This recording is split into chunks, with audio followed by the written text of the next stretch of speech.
I'm going to screen share in a minute here. So my name is Susan Omilian. Diana and I have been working together for a number of years through the Institute of Violence, Abuse, and Trauma, IVAT, out in San Diego, and also the previous, if you were on the previous one with Megan and Karen, the NPIV National Partnership to End Interpersonal Violence Across the Lifespan. I think I got that right. All right.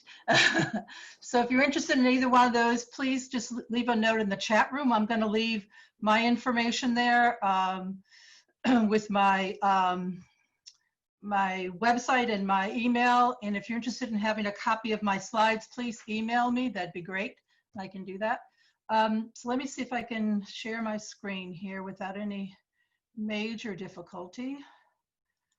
Can you guys see that? Yes. Okay, great. Let me get rid of a couple of things off of here.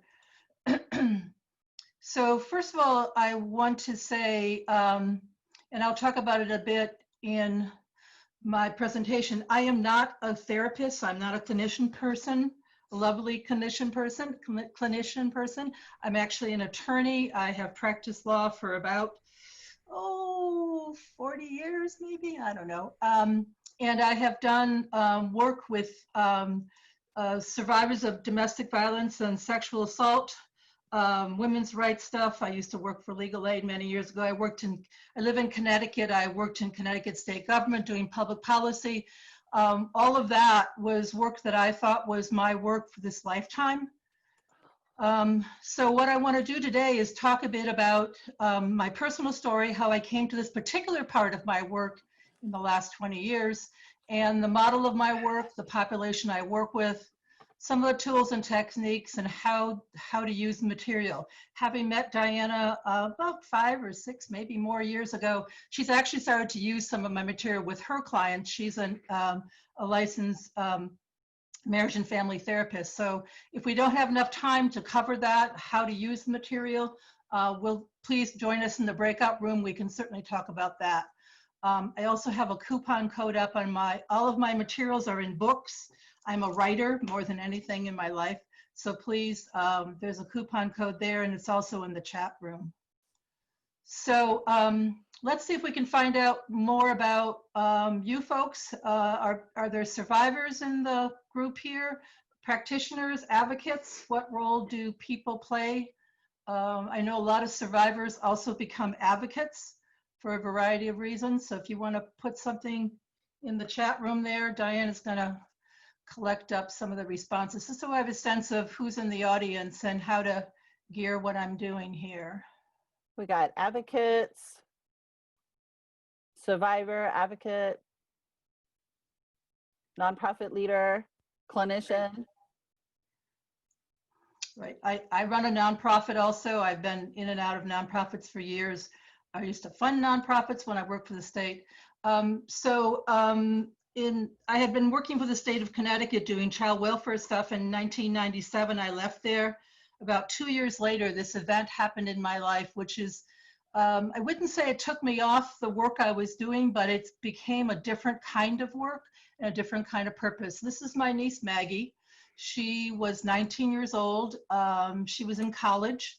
You'll see pictures of her. She was beautiful and talented and musical and smart. And she played basketball. She met a boy, a man, I should say, 20-year-old man in her freshman year. They dated through the freshman year. He had never been physically violent with her. She had the idea that he was pushing the relationship too far, too fast. She broke up with him at the end of freshman year. Over the summer, he tried to keep contacting her. She tried to tell him she wasn't interested. They got back to school in the fall. And in October, he kept bothering her. Finally, in October, she went to see him in his room, I believe, for one last time to tell him she was not coming back, to leave her alone, and she didn't know he had a gun. So he killed her and he killed himself. And suddenly in that moment, it was kind of odd because it was so horrific. I got a call in the middle of the night from my sister. This is my brother's stepdaughter, actually, but we knew Maggie since she's a little girl. This is how I remember meeting Maggie the first time. And I got this idea that this was just so outrageous that I had to do something about it. And I also had to do something big about it. And I realized because the warning signs that are sometimes there, physical violence is certainly a very strong indication of danger. Because they weren't there, Maggie's moment of her death is when she realized she was being abused. And in that moment, she couldn't move on, and she couldn't move on and survive and thrive. So I wanted to help other women to do that in her honor. So that's really where my work came from. I do have a 6-minute video, 6 minute and 53 seconds on my website. Talks a little bit more not only about Maggie and my evolution.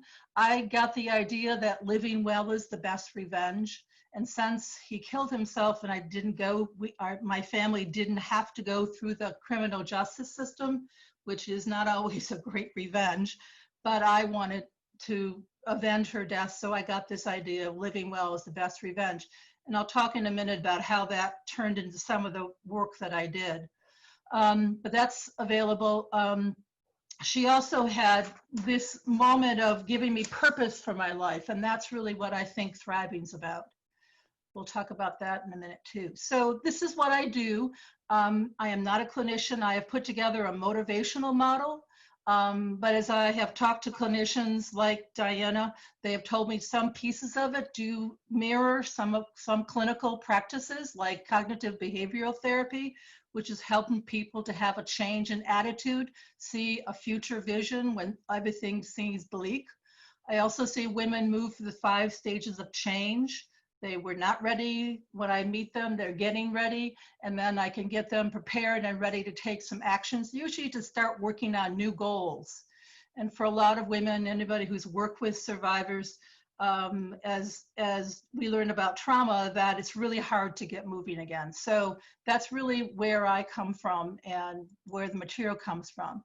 I work mostly with women. I have been working with some men, mostly through a men's prison in Massachusetts. I also spent 15 years after Maggie was killed doing male domestic violence offender classes, mostly psychoeducational classes. So, and in many cases, men who are in those positions, particularly in the offenders, particularly in prison, when I meet the men in prison, they can tell you about trauma from their childhood, which I wouldn't say excuse their behavior, as to why they're in prison, but it certainly gives you a context for how we all walk through trauma in our lives. So I work with women mostly in the post-trauma period. I get referrals from various crisis intervention programs. They got them from victim to survivor. These women have multiple traumas: domestic violence, sexual assault, child abuse, physical violence, financial abuse, stalking. And they have low self-esteem, lack of confidence. I got self-esteem twice there. And they may physically feel safe now, but they have lots of fears of rejection, abandonment, loss, failure, success, those kind of things. So that's the palette I work on. I was at the NOVA conference recently, and this is a slide that I took from my friend Bill Jenkins, who's has a wonderful presentation on trauma. So when I saw this slide, I thought, yeah, this is what I do, this thriving part. So beyond survivor, even beyond recovery. And he talks about it as you're never going to get back to that equilibrium from before. There is no normal anymore. There's a new normal. And he talks about it as part of what I do is part of the Maslow's hierarchy of needs, that rebuilding self-esteem and self-actualization, and also building community. So was interested to know what you think what in your experience, if you're a survivor, what problem do you want to solve when you are a survivor? Anybody have any thoughts about that? In the chat? And this is a question I've asked myself. Why do women come to my programs? What are they looking for? And in fact, in my newest book that's coming out soon, it's at the printer, I call Living in the Thriver Zone. I asked the women that, why did you come to my workshop? Susan, we have somebody that said to be to be believed. Ah, excellent. So one of the things I'll talk about, and I'll talk about it more in the breakout room, I do not ask the women to tell me their story. I do not know their trauma story. I do not know their victim story. With rare exception, do I find it out? I really start from a different place.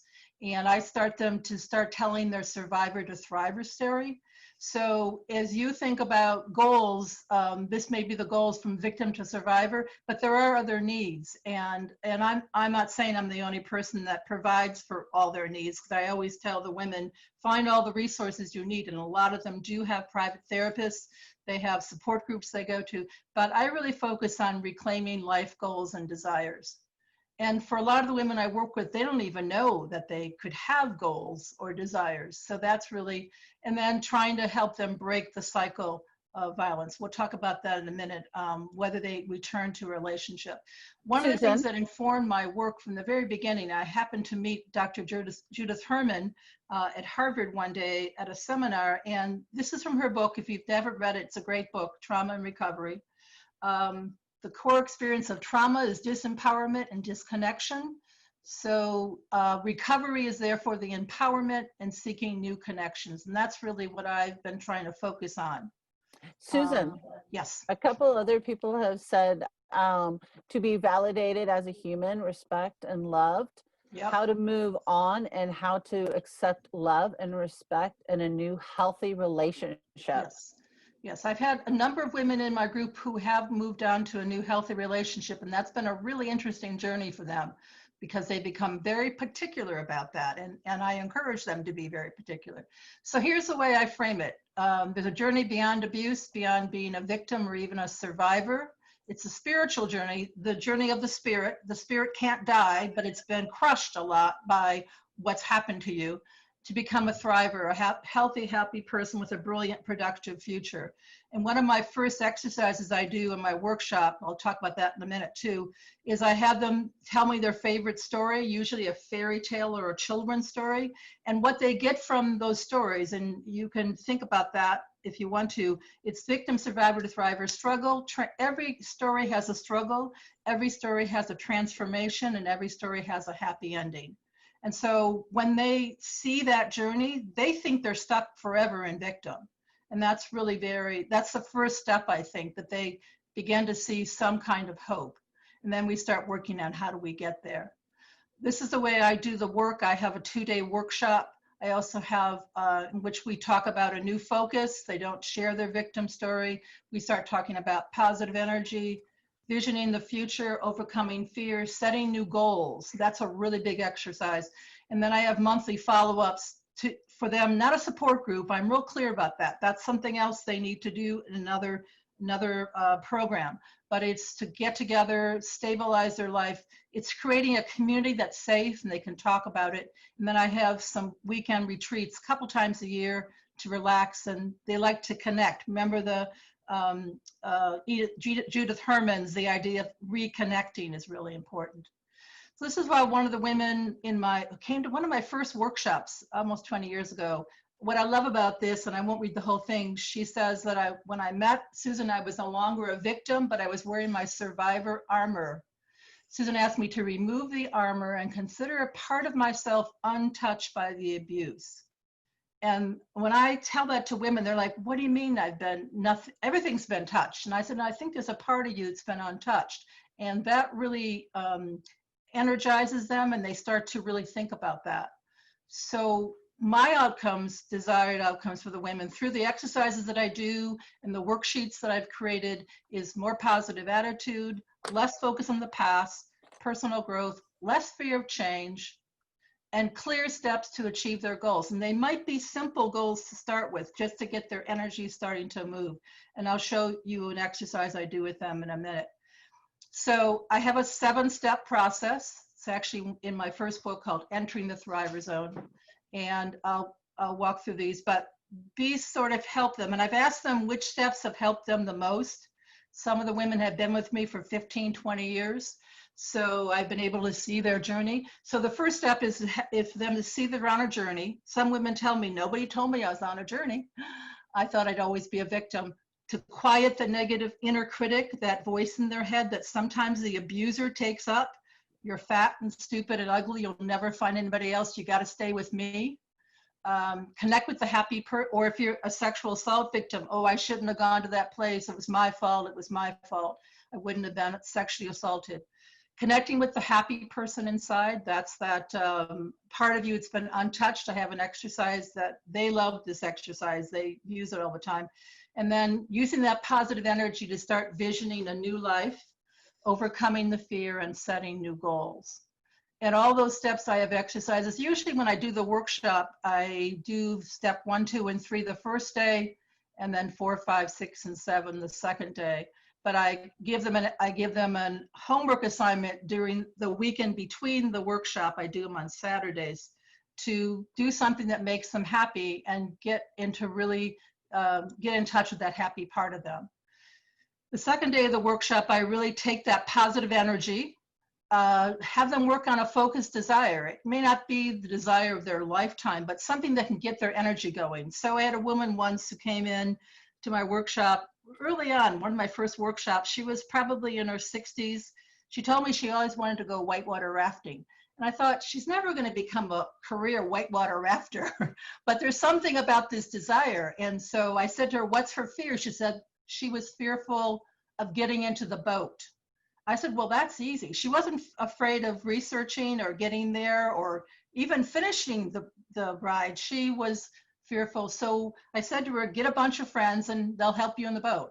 And then one day I got this call from her from the parking lot of the whitewater rafting place up in Massachusetts. I did it. And she described to me how the real you felt, how she felt like she had really connected with that part of her that was untouched. And the energy would help her to come around and use that positive energy to get another focused desire and keep ratcheting it up.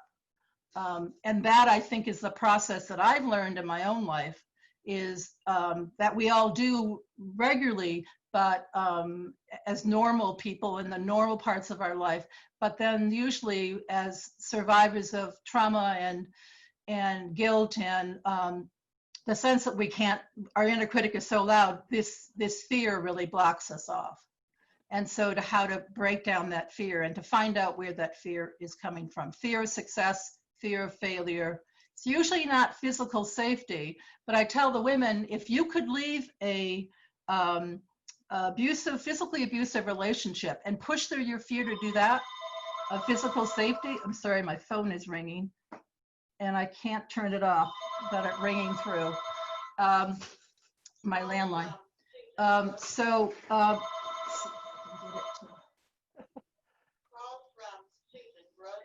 Can I call you back? Sorry about that. All right, almost through this. So this is this is actually the roadmap I have in my second book called Staying in the Thriver Zone. So entering the Thriver Zone, staying in the Thriver Zone, manifesting desire. I've had these women do amazing things. I, in fact, created a fairy tale writing prompt. There once was a girl who thought she couldn't. There were negative voices in her head. She felt her power when she learned more about her purpose in life. Oops. And then I'm a writer. I'm proofreading my slides here. She knew she was living her happily ever after. And here's some of the things well, for example, Sophia, she always had a dream of meeting Oprah, but she didn't think she'd ever get there. How was she wasn't powerful enough. She wasn't, able to find Oprah. So we did this exercise at one of our retreats. We were all playing Oprah. And a couple months later, Sophia decided to put in Oprah had a contest, and you had to put in application online. And so Sophia did. She says, I don't know what I wrote. I was just like the last minute. And the next thing she knows, she was one of 50,000 women who entered, and she won. And I always talk about how this is her thriver phase.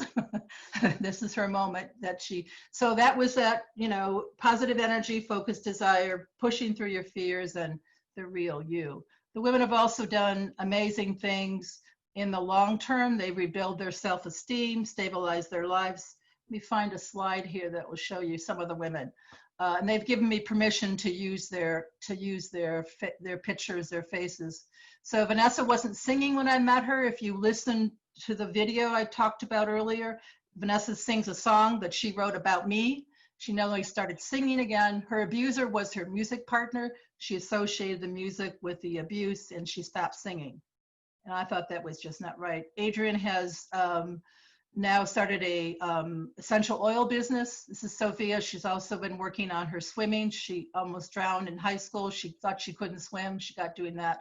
Jenny's the running thriver. This is one of our retreats that we did. And so there's a lot of energy that women have done. So they talk about staying positive, taming their inner critic, and moving beyond their survivor life. This is some stuff that people had said. I want to find, let's see if I can find it here. A couple more comments by several of the women. We talk about living well is the best revenge. What does that mean? Not hanging on to bitterness. Know that I'm now living, and I focus on how I'm living and what I want out of my life. There is a little bit of research on thriving. I found a couple of things. It's actually a research study out of England. They have identified that there is this part of the journey. They call it thrivership, to self-discovery and positivity, but they don't have what I have, which is some of the exercises that helps women get there. And this is a couple of the testimonials, and I wanted to go to the next page because this is what Diana has said about my work. What I love about when particularly people who use material, I don't expect you to use it exactly the way I do, but to take some part of it, some of the tools. So for example, Diane, do you want to talk about that a little bit? Sure. What I've done is, Susan has all these little workshops, and what I've done is I actually have tweaked them to my, what will fit for me. I've done groups, as I said in the chat, I've done groups with boys, with men, with the teens that I work with. And a lot of times I will tweak it to art. And so some of Susan's work, it's a lot of writing. And so some of our kids, they don't want to write. So we switch it up. I switched it up and I put it to art. So as she said, the survivor inside of you, I have done work where we do a picture of them and their core, what is untouched. And then what we have done is turned it around, and they have written letters to that person that's inside of them that hasn't been touched yet. So that was a really good, the kids really like that. I work with, which I don't know if you've ever heard of them. It's A Window Between Worlds.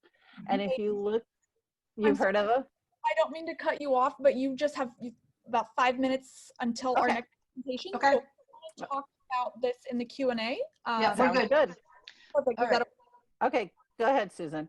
So I wanted to mention that the women in my group love arts and crafts. I mean, and if I can, I'll try to spin at the very end. I have the first thing I had them do before we do anything in the workshop is have them take a CVS notebook and comp book, and they decorate the cover and they decorate it, and I think it's their happy person inside, but they love that part.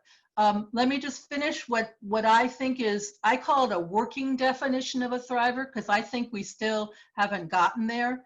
A thriver is a happy, self-confident, and productive individual who believes she has a prosperous life ahead of her.